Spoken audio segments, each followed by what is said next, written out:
So good. Let's invite the chime to sing. And for anyone new to practicing with me, I love this chime. I have another chime at home. This is a three-tiered chime. The one that I have at home is just a single chime. And I started chiming in, inviting the chime to sing, when my kids were really little. So one of my practices that started many, many years ago with Thich Nhat Hanh is to live a life of nonviolence. Nonviolence in movement, nonviolence in speech, nonviolence in many, many ways of life. So one of the things with raising my kids, especially when they were little and partially feral, um, was, of course, the idea of time out, because they're wild and they're crazy and they need to chill, right? But I couldn't stand the idea of time out. So I invited my kids to chime out. I know, it's brilliant, isn't it? And then when they got their shit together, I chimed them back in. So we're going to chime out.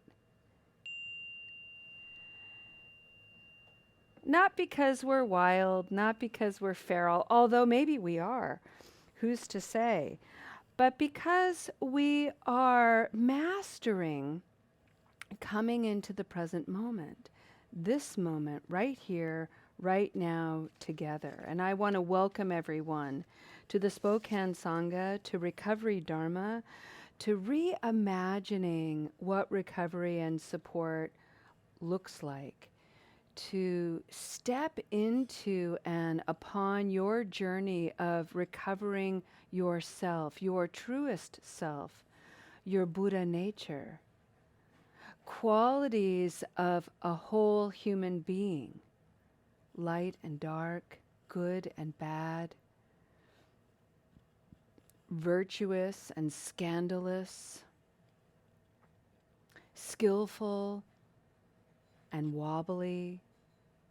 To be a whole human being is to be all of those things in full recognition of the magnificent expression of being human.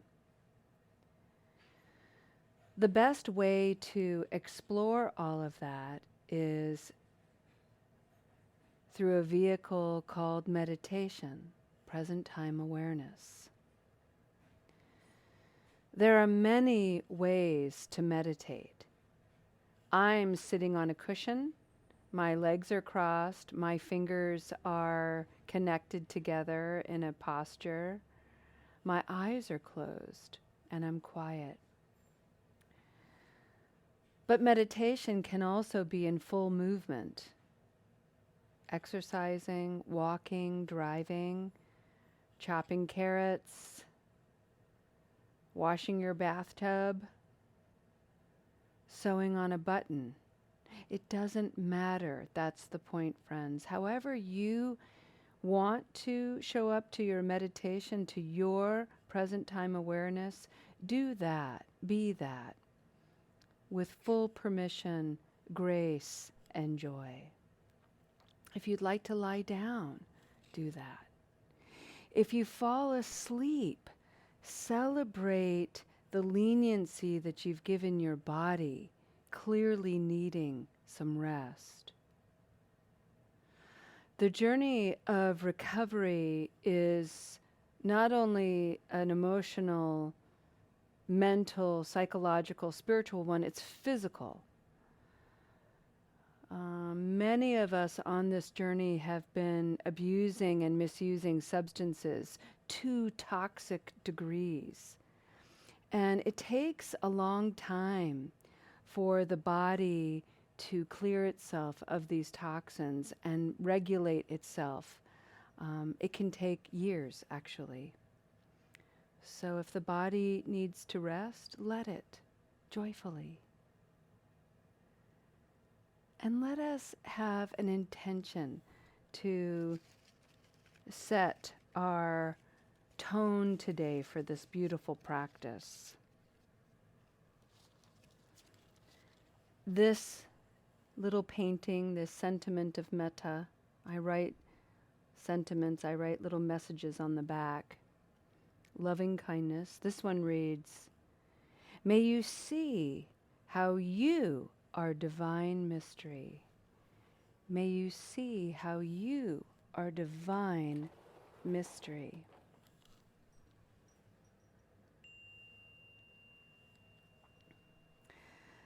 That's actually perfect for our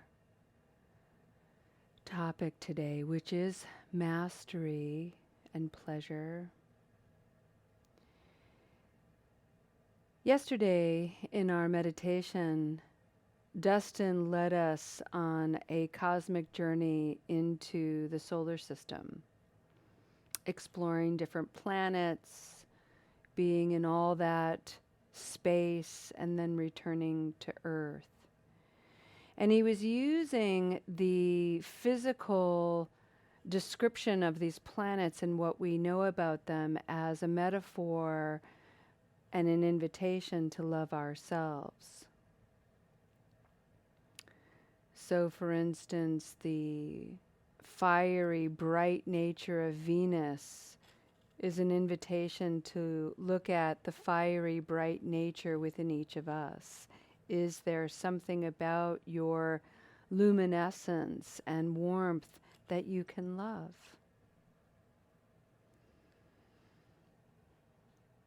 Today, I'd like to bring forward the limitless qualities in Buddhism.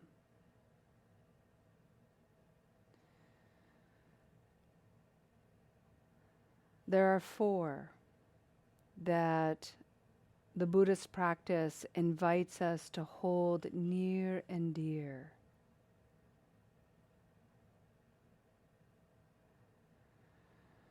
Maitri is loving kindness.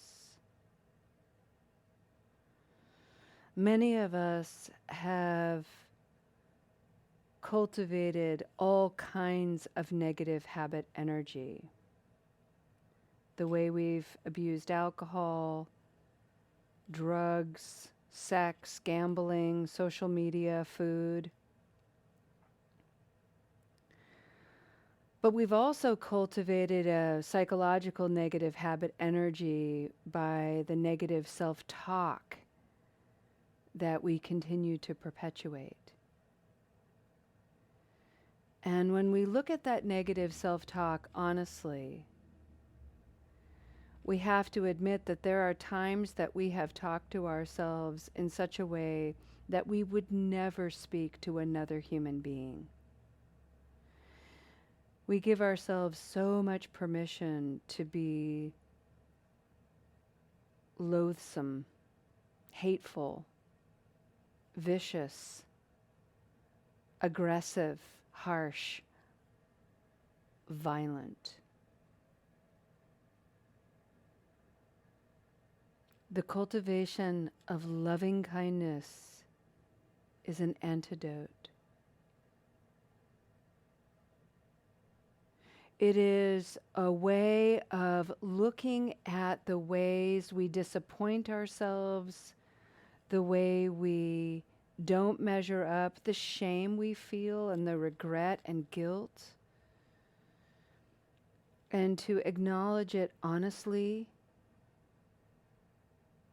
openly, kindly. We're not making excuses for ourselves. We're not getting ourselves off the hook. We're just stopping the practice of stabbing ourselves, wounding ourselves, making ourselves feel worse, as if that is going to be a motivator for change.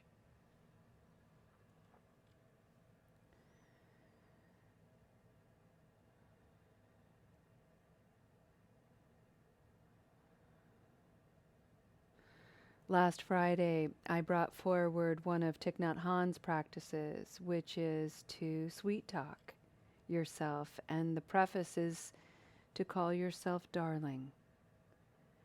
not in a saccharine coated way or a Southern Belle way, like, oh, bless my heart. Oh, Julia, sweetheart. No, just truly a sentiment that you would offer a beloved. Wow, darling, you are hurting right now. I see you.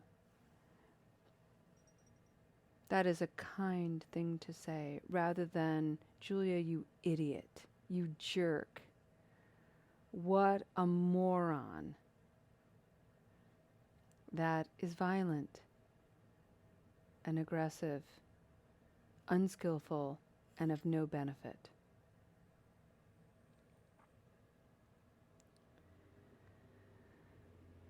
The second quality, the limitless quality, is something called karuna, and it means compassion. Compassion is an extraordinary expression of connection, loving connection with oneself, that when we feel it arise, we want to do something. When we are offering compassion to ourselves, we are recognizing that maybe we're reaching for something in an unskillful way because we don't feel safe, we don't feel at ease. Maybe we notice that we're being defensive in our interactions for the same reasons, because we don't feel safe. We don't want to share our vulnerability with someone else. Maybe that person doesn't deserve it. The compassionate response is, darling, I see you feeling upset, uncomfortable, and I'm here to remind you you're okay.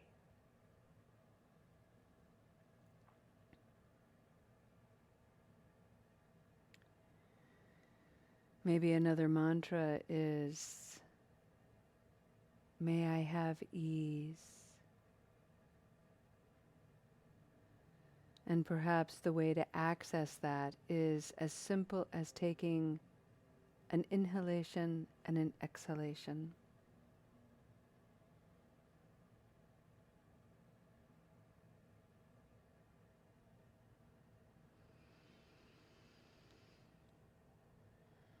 The third limitless quality is mudita, and mudita means joy.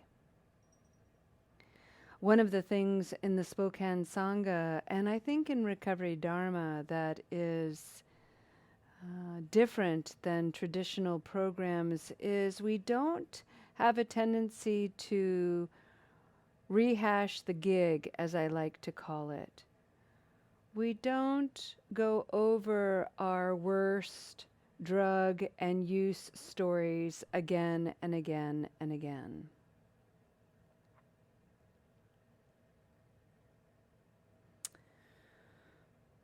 Those unskillful behaviors happened and they're in the past, and we're here practicing in present time awareness.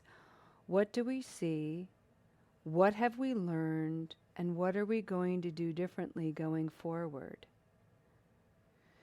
And that awareness, that insight, is reason to be joyful. The fact that you can identify why you were using and misusing a substance, for whatever your reason, boredom, craving, hurt, overwhelm. There are all kinds of reasons, but that you're identifying it in an honest way, that you're seeing yourself clearly, that maybe even you're forgiving yourself and you're moving forward by not engaging unskillful habits. That is a joyful situation. Darling, Be proud of your efforts. Be proud of your practice. Celebrate your awareness. Smile at how well you're doing in this moment.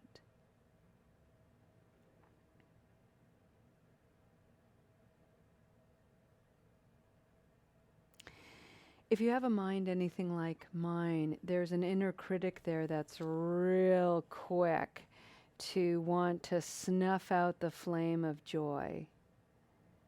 Yeah, sure, Julia, right now we're doing fine, but what about an hour ago when you were kind of getting agitated with a technician on the phone? What about that? That inner critic is such a joy killer. Oh my goodness. And so what I have to say is, that was true. That is true. An hour ago, I was agitated. And that's not the whole truth, because right now I'm not. Right now, I'm agitation free, and that is a joyful moment. Julia, darling, enjoy your joy.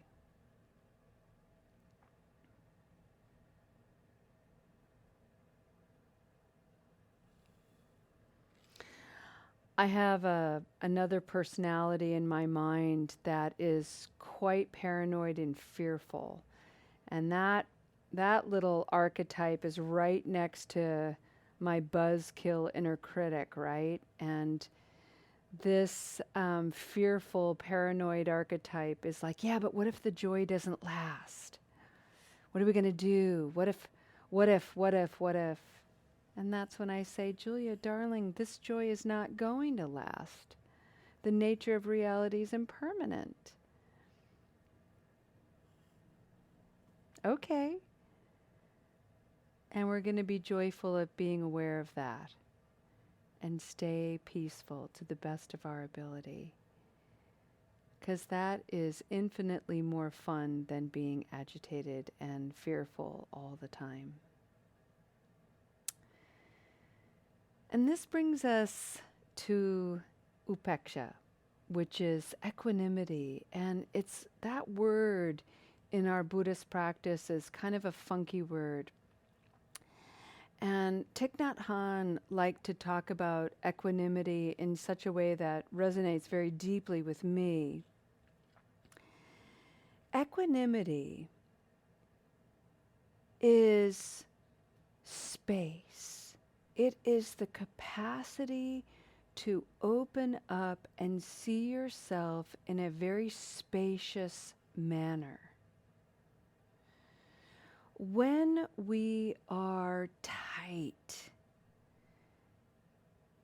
and critical, it has to be this way or that way. It's either right or it's wrong. I'm either a good person or I'm a bad person. That is a tight, narrow, fixed mind.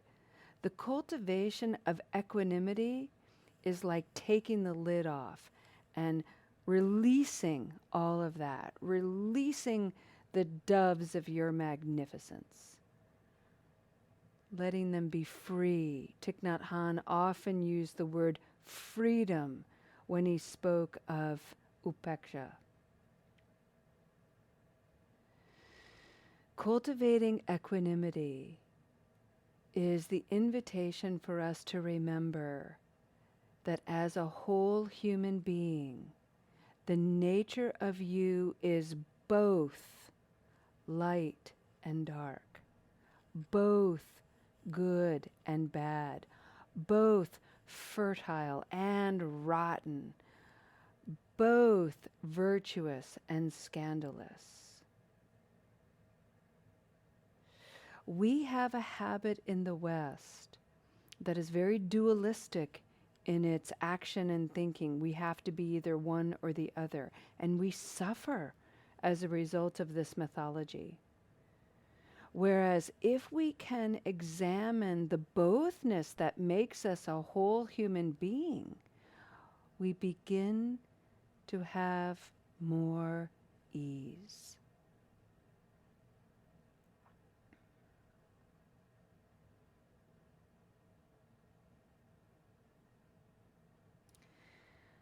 let me put equanimity in the context and the metaphor of the seasons. Just recently, in the autumn equinox, which was in September, the day and the night were the same. There are only 2 times a year when our 24-hour cycle is balanced between daytime and nighttime at about 12 hours each. The autumn equinox and the spring equinox, give or take minutes, right? Very few times throughout the year. Most of the time in the year, we are either a little more light than dark or a little more dark than light. Right now, we are going into the season of darkness. Our ancestors celebrated this time of year and this time of awareness. None of us would step into this season, this transitional time, autumn to winter, and say things like, stupid seasons, why you got to be so dark all the time?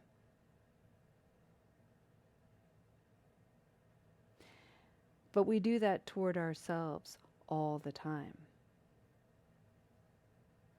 Equanimity is creating a bit of neutrality around these observations. Oh, right. This is what the season does. This is what autumn to winter does. It's perfectly normal. It's natural. This is the transition. We go from light to dark. And then at the winter solstice, that's the moment where the earth and its relationship to the sun is changing, and we begin to rotate back toward the light. And we start to experience more and more light. Everything changes. I may experience on the journey of my recovery moments of darkness, and I don't have to judge myself for it. I don't have to berate myself for it or get down on myself or even feel all that discouraged. I simply need to recognize, oh, this is a dark time. What can I learn? What can I do differently? How can I go forward and lean more toward the light? Lean more toward those qualities of light that also govern me as a whole human being. When we're dark, we forget that we are also light.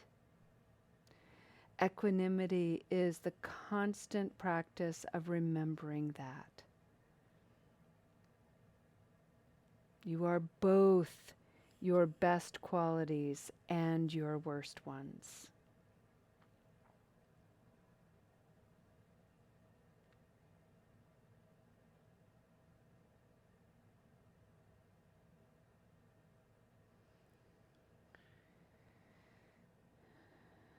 To inflate your worst qualities, to perpetuate the story that you're such a terrible person, you're a failure at recovery, you'll always be an addict, whatever story you're harboring, it is a distortion and a falsehood, and it is violent, an expression of violence. The Buddhist practice is an invitation to put all of that down and make space for another aspect of you, qualities that are true, loving kindness, compassion, joy. May you feel confident to practice these qualities and bring them into your life, into your mind, and into your heart. There's actually an urgency for your practice, for you to do this work. And the urgency is that human beings everywhere are suffering. And your healing, Your transformation is theirs. Thank you for your beautiful practice, your amazing commitment to recover your true self, your Buddha nature, your qualities of lightness and darkness.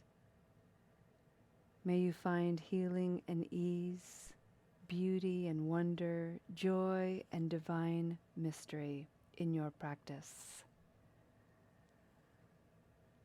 Take a deep breath together, friends, and I'll chime us back in to share.